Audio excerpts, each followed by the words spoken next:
DJ Moral Stories। गांव के बाहर ही एक घना घनघोर जंगल था। बल्लू और बल्ली गजिया और रसिया को अच्छा सा मजा चखाने और शैतान सिंह और कालिया को जेल भिजवाने के बाद जंगल में सुस्ता रहे थे। तभी अचानक ही एक काला बंदर वीरू सामने आता है। उसे देखते ही पता लग रहा था कि वो जल्दी ही उन दोनों पर आक्रमण करने वाला था। वीरू दरअसल बल्ली का पुराना दुश्मन था। दोनों एक दूसरे को घूरते हैं और हवा में तनाव भर जाता है। हवा के झोंके दोनों के बीच होने वाली लड़ाई को बयान कर रहे थे। वीरू ने गंभीर स्वर में कहा, बल्ली, तुझे याद है मैंने तुझे कहा था कि इंसानों की मदद करना हमारी परंपरा के खिलाफ है। अब तो बल्लू का साथी बन गया है। मैं तुझे चुनौती देता हूँ। बल्लू भी ये सुनकर चौंक जाता है, क्योंकि उसे उम्मीद नहीं थी कि वीरू उससे लड़ाई करने के लिए उसे ढूंढ लेगा। लेकिन बल्ली शांत रहता है और मुस्कुराते हुए वीरू को जवाब देता है, वीरू, शक्ति का सही उपयोग दूसरों की रक्षा के लिए किया जाता है, न कि अपने स्वार्थ के लिए। अगर तुझे लगता है कि मैं गलत हूँ तो आ, देखता हूँ तेरा दम। तो देर किस बात की, आज हो जाए घमासान लड़ाई। अब दोनों ही शक्तिशाली बंदर जंगल में लड़ाई करने के लिए तैयार हो जाते हैं और जंगल का शांत माहौल एक युद्ध के मैदान में तब्दील हो जाता है। दोनों के अंदर अपनी अपनी अद्भुत शक्तियां थी। वीरू अपना पहला वार बल्ली पर करता है। वीरू अब बिजली की गति से छलांग लगाकर बल्ली पर वार करता है और कहता है, अगर तुम में दम है तो इस वार से बचकर दिखाओ। लेकिन बल्ली को भी शत्रुओं से सामना करते हुए वार को तोड़ने की बहुत अच्छी काबिलियत आ गई थी। वीरू के वार पर बल्ली हवा में घूमकर वीरू की पकड़ से बाहर आ जाता है और वीरू का ये पहला वार बिल्कुल खाली जाता है। ये देखकर वीरू को और भी ज्यादा गुस्सा आने लगता है। तुझ में इतना दम नहीं है जो वीरू का मुकाबला कर सके। वीरू की शक्तियों के आगे तेरी शक्तियाँ कुछ नहीं हैं। वीरू गुस्से में जमीन पर प्रहार करता है, जिससे चारों तरफ जोरों की धूल उड़ने लगती है। हिम्मत है तो अब मेरी ताकत का सामना करके दिखा। मैं तेरी शक्तियों को धूल चटा दूंगा। बल्ली भी हार मारने वाला नहीं था। बल्ली ने सोच लिया था कि वीरू के 2 वार खाली गए हैं, लेकिन बल्ली का एक भी वार खाली नहीं जाने वाला। इसीलिए अब बल्ली वीरू को पीछे से पकड़कर जमीन पर गिरा देता है और वीरू भी बल्ली के पहले ही वार से हार मान लेता है। नहीं, मुझे मत मारो, गलती हो गई। मुझे अपनी शक्तियों का बहुत घमंड हो गया था। तुम्हारी शक्ति अमीर शक्तियों से ज्यादा है, क्योंकि तुम्हारे पास नेकी की शक्ति है। मेरे प्राण छोड़ दो। वीरू, हम धर्म के लिए लड़ते हैं, अधर्म के लिए नहीं। हनुमान जी ने हमें अन्याय के खिलाफ खड़े होने का आदेश दिया है। मैं उनके आदेश से यहाँ आया हूँ, और जब तक तुम अधर्म का साथ दोगे तुम मुझसे जीत नहीं सकते। बल्ली, मैं हार गया, लेकिन मैं समझ गया हूँ कि तू सही था। अब से मैं भी तेरे साथ हूँ। नहीं, मुझे तेरा बिल्कुल भी भरोसा नहीं है और मैं तुझ पर बिल्कुल यकीन नहीं कर सकता। जाने तू कब बदल जाए। नहीं बल्ली, अगर दुश्मन हमारी तरफ दोस्ती का हाथ बढ़ाए तो हमें भी उसे एक बार भरोसा करना जरूर चाहिए। हम वीरू को एक और मौका देंगे। ठीक है बल्लू, अगर तुम चाहते हो तो मैं भी इसको एक और मौका देने के लिए तैयार हूँ, लेकिन मैं इस पर नजर रखूंगा। बल्लू, बल्ली और वीरू अब तीनों ही दोस्त बन जाते हैं। दुश्मनी के इरादे से आया वीरू अब बल्लू और बल्ली का दोस्त था, लेकिन बल्ली को उस पर यकीन नहीं था, क्योंकि दोनों की दुश्मनी सालों से जो चलती आ रही थी। लेकिन बल्लू के कहने पर बल्ली वीरू को एक मौका देने को तैयार हो जाता है, क्योंकि अब बल्लू की सेना भी मजबूत हो गई थी। उसकी सेना में एक और मजबूत साथी जो जुड़ गया था। गांव के चौपाल पर अब सभी गांव वालों को बल्लू फिर से जमा करता है। सबके चेहरे पर आत्मविश्वास साफ नजर आ रहा था। सारे गांव वाले उम्मीद भरी निगाह से बल्लू बल्ली को देख रहे थे और वीरू को देखकर हैरान थे। गांव वालों, मैं तुमसे वादा करता हूँ कि मैं गजिया और रसिया से तुम्हारी जमीन और अनाज वापस लाऊंगा और उन्हें ऐसा सबक सिखाऊंगा कि आज के बाद कोई भी गांव वालों का अनाज छूने की हिम्मत नहीं करेगा। अब सब एक हैं, तो हमारी जीत पक्की है। और अब तो हमारा साथ देने के लिए हमारे पास एक और नया दोस्त भी आ गया है। ये है वीरू। गांव वाले भी अब उन सब की बातें सुनकर जोश में आ जाते हैं बल्लू और बल्ली एक गुप्त योजना बनाते हैं और बल्लू बल्ली और वीरू से कहता है, बल्ली, वीरू, हम गजिया और रसिया के गोदाम पर हमला करेंगे, लेकिन सीधे नहीं। सबसे पहले हमें उनका ध्यान भटकाना होगा और इस बात का ख्याल रखना होगा कि उन्हें हम पर बिल्कुल भी शक ना हो। हम पास के चूहों को गोदाम की ओर ले जाएंगे, जिससे वे घबरा जाएंगे और अपना सारा अनाज बाहर निकाल देंगे। मैं और बल्ली ट्रक चलाकर उनका पूरा माल गांव वालों तक पहुंचा देंगे। इससे वो गांव वालों को उनका अनाज भी वापस मिल जाएगा और सब लोग कितने खुश हो जाएंगे। बहुत खूब कहा तुमने। हाँ, बस हमें यही करना है, उसके बाद हमारी जीत निश्चित होगी। बल्लू मुस्कुराता है और अब युद्ध के लिए मंच तैयार था। सिर्फ इंतजार था तो दुश्मन की मात का। रात के समय बल्लू, बल्ली और वीरू जंगल में चूहों के बड़े झुंड को जमा करते हैं। जैसे ही गजिया और रसिया के गोदाम पर हमला होता है, सैकड़ों चूहे उस गोदाम में घुस जाते हैं और अनाज की बोरियों को तबाह करने लगते हैं। गजिया और रसिया भी कायरों की तरह चिल्लाते हुए गोदाम से बाहर आते हैं। इन चूहों को कौन लाया?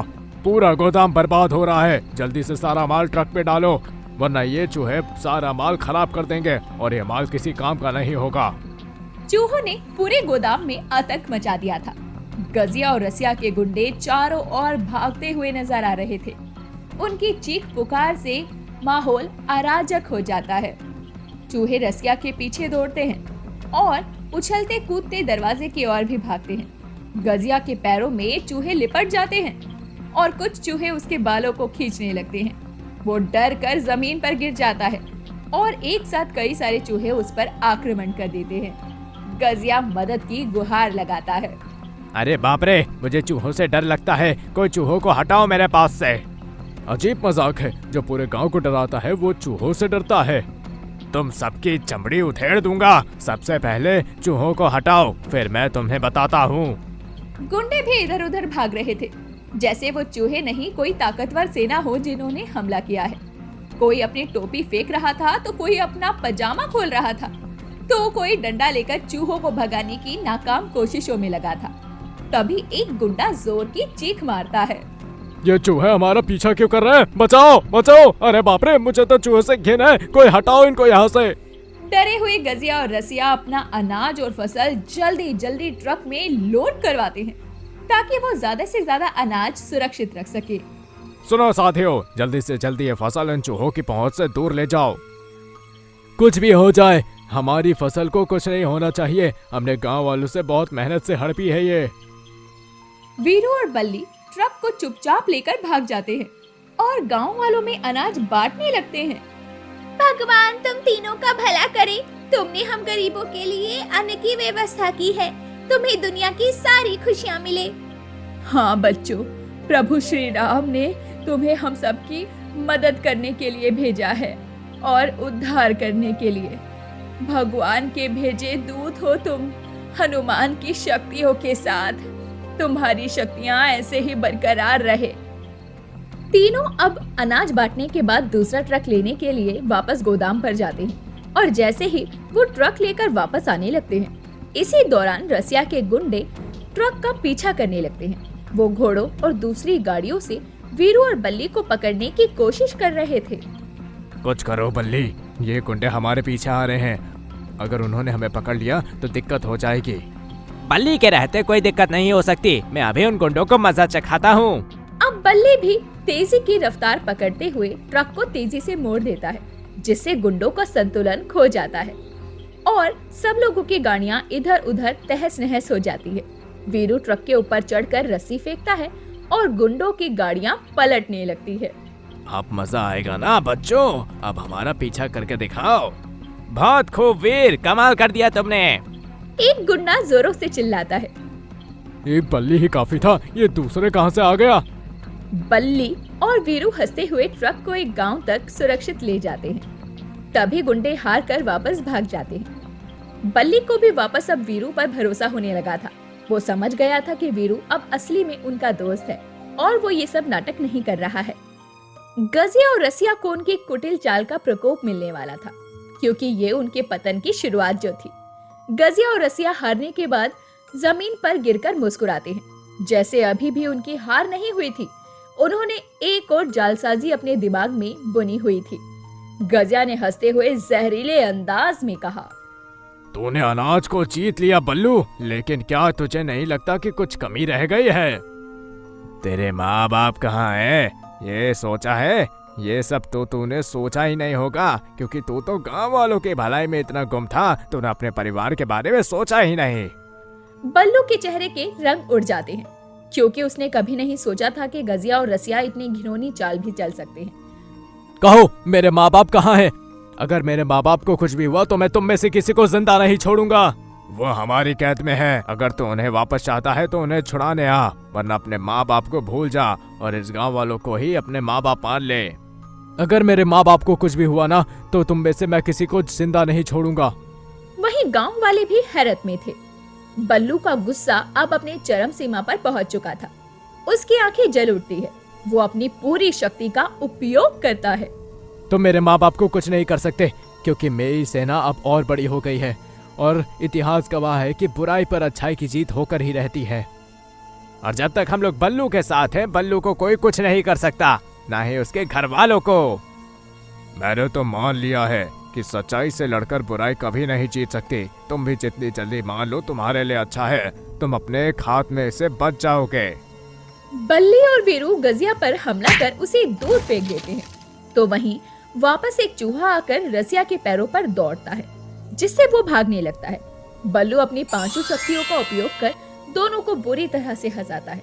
गजिया और रसिया दर्द से कराहते हैं और अब वो अपनी पूरी हार मानने को तैयार भी थे।